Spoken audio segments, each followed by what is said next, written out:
तुमची जात धर्म पंथ बदलण्यासाठी नाही आला, की येशू तुमचं जीवन बदलण्यासाठी आला. हालेलुया. येशूला तुमचं जीवन बदलायचंय, कारण त्याने तुमच्या जीवनासाठी स्वतःला अर्पण केलेलं आहे. आमेन. हालेलुया. साऱ्या जगाने पाप केलेलं आहे. जुन्या करारानुसार अशी पद्धत होती, एका मनुष्याने पाप केलं त्याने बली अर्पण करायचा. एखादा घोडा, एखादा बकरा, एखादं वासरू. हालेलुया.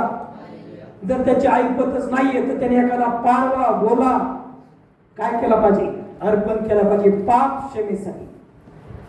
हालेलुया. आणि शास्त्रानुसार प्रत्येक माणूस पाप करायचा आणि बली अर्पण करायचा. परमेश्वराने बघितलं मनुष्य काय करत आहे? पाप करत आहे, बली अर्पण करत आहे. साऱ्या मानवजातीच्या पापासाठी परमेश्वर बोलला, मी एकच बली अर्पण करेल, आणि तो ही पवित्र. देवाने पृथ्वीवर बघितलं, पवित्र कुणी नाही.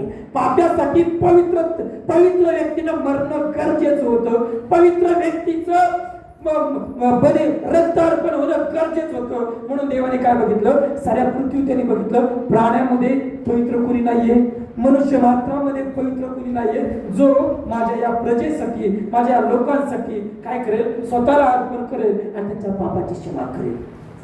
मग देवाने काय केलं? देवाने स्वतःकडे बघितलं. हालेलुया. Praise the Lord. आपल्या पापाच्या प्रायश्चित्तासाठी परमेश्वराने साऱ्या पृथ्वीवर बघितलं. त्याला कोणी धार्मिक, कोणी पवित्र आढळला नाही. मग त्यांनी काय केलं? त्याने स्वतःकडे बघितलं. बोला, परमेश्वराने स्वतःकडे बघितलं. माझ्या पापासाठी परमेश्वराने स्वतःकडे बघितलं. आणि परमेश्वराने काय केलं? स्वतःकडे बघितलं आणि म्हणला, माझ्या खेरीज पवित्र कोणी नाहीये. मग देवाने काय केलं? त्याचा अंश, पवित्र अंश या पृथ्वीवर पाठवला. बायबल सांगतो, कुमारिकेच्या पोटी आपला प्रभू येशू ख्रिस्त जन्माला आला, जिला पुरुष ठाऊक नाही, जिनं पाप केलं नाही. हालेलुया. Praise the Lord.